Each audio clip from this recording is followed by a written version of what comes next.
यह दौर था सन 1707 का, जब कुछ समुद्री लुटेरे खजाने की खोज में निकले। उन्हें खजाना मिल तो गया, पर कोई नहीं जानता था कि वो खजाना श्रापित था। उनकी आत्मा मौत के टापू पर ही कैद हो गई और वह हमेशा के लिए श्रापित हो गए। उस श्रापित खजाने के मिलने से ठीक 13 साल बाद इंग्लैंड के समंदर में घने कोहरे के ठीक बीचों बीच हम एक जहाज को देखते हैं, जिस पर कोइजा नाम की एक लड़की समुद्री लुटेरों का गीत गुनगुना रही थी। और तभी उसे पानी में एक बहता हुआ लड़का दिखाई पड़ता है और यह बात कोइजा सबको चिल्लाकर बताती है, जिसके बाद उस बच्चे को बचा लिया जाता है। जो लड़का जिस जहाज पर था वो तहस नहस हो गया था।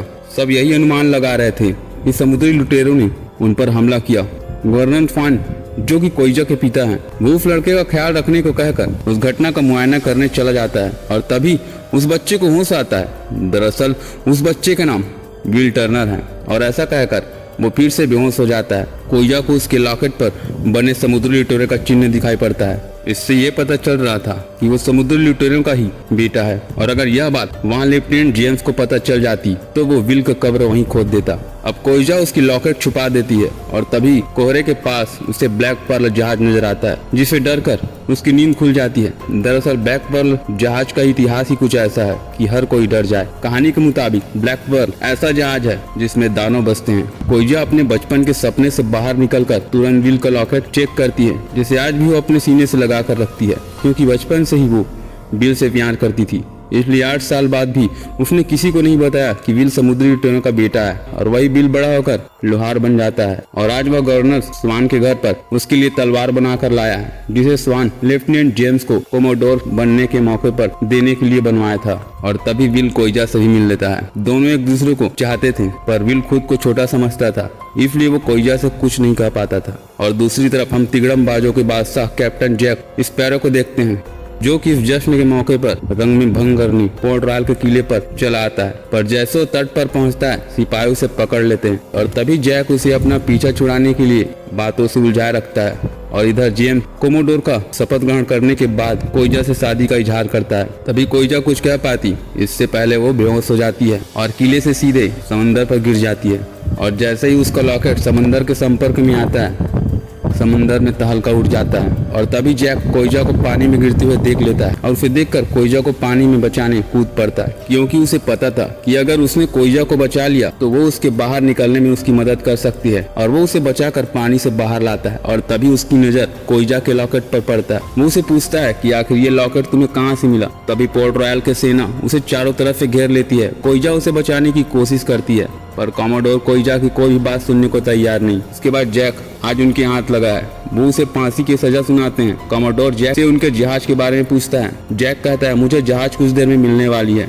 और तभी कैप्टन जैक को कल सुबह फांसी पर लटकाने का ऐलान करता है। और तभी उसी रोज ब्लैक पर्ल जहाज के समुद्री लुटेरे किले पर हमला कर देते हैं। उनका कोई जादुई सिक्का यही है और वो उसे लेने आए हैं। वो उन पर अंधाधुंध गोलियों की बौछार करता है, जिससे किले पर भगदड़ मच जाती है। पोर्ट रॉयल की सेना लुटेरे को रोकने के लिए नाकाम हो जाती है और तभी कोइजा उनसे भागकर छिप जाती है, पर उसे छुपते चंगू मंगू देख लेते हैं और वो सीधा कोइजा के पास वो सिक्का लेने चले जाते हैं। वो उनसे प्रॉमिस करते हैं कि अगर वो हमें सिक्का दे दे तो उसे छोड़ देंगे, पर कोइजा उनके कप्तान से बात करना चाहती है और उसे कप्तान के पास ले जाया जाता है। आगे हम देखते हैं कोइजा कप्तान के पास डिमांड रखती है, अगर मैं ये सिक्का तुम्हें दे दूंगी तो इसके बदले में यहाँ के सरजमी को तुम छोड़कर चले जाओगे। और कप्तान उससे पूछता है, तुम कौन हो। वो कहती है, मैं विल की बहन हूँ, जो यहाँ एक नौकरानी की तरह काम करती हूँ, ताकि कोई मेरी असलियत न पहचाने। ये सुनकर कप्तान सिक्का लेकर कोइजा को भी बंदी बना लेता है, क्योंकि उन्हें श्राप से मुक्ति के लिए वो सिक्का और रॉयल फैमिली का ही कोई सदस्य चाहिए था, जो कि उन्हें दोनों मिल गए। इधर विल को पता चल जाता है कि कोइजा को बंदी बना लिया गया है और वो सीधा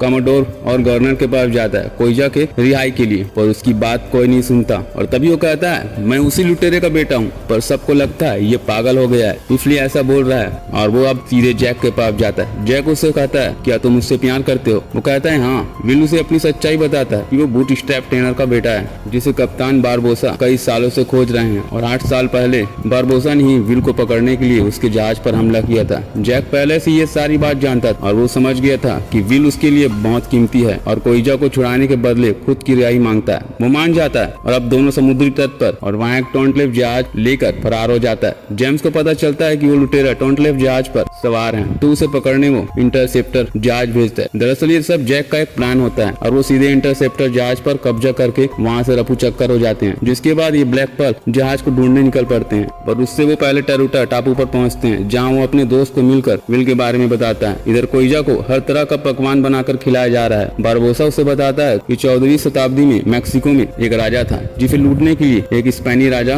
बिगारो ने स्टेक वासियों को सरेआम कत्ल करना शुरू कर दिया था और इसी खून खराबा को रोकने के लिए वहाँ के राजा ने उसे 800 सोने के सिक्के साथ सारे जेवरात भी दिए थे। पर विगोरा का भूख मिटाना नामुमकिन था, इसलिए गॉड ने उस सिक्कों पर शराब दे दिया कि जो भी ये सिक्का को रखेगा वो जीवन भर श्रापित ही रहेगा। और बारबोसा को इन शराब पर विश्वास नहीं था, इसलिए उन सिक्कों को उसने लूटा और आज वो इस सिक्के की वजह से श्रापित हैं और इस श्राप से मुक्ति हमें तुम्हारी बलि देकर मिलेगी। और तभी कोइजा बारबोसा को चाकू से मारती है, पर उसे कोई प्रभाव नहीं पड़ता। अब वो भागने लगती है। बाहर वो देखती है कि सब के सब कंकाल बन चुके हैं और वो डर के मारे छुप जाती है। इधर जैक और विल ब्लैक पर्ल के पीछा करते बारबोसा तक पहुंच जाते हैं। तभी वो देखते हैं कि बारबोसा कोइजा के खून से सिक्कों को खजाने में डाल रहा है, पर वो कोई श्राप मुक्त नहीं होते। अब आगे की मूवी देखने के लिए दोस्तों मेरे वीडियो को लाइक और कमेंट जरूर करें।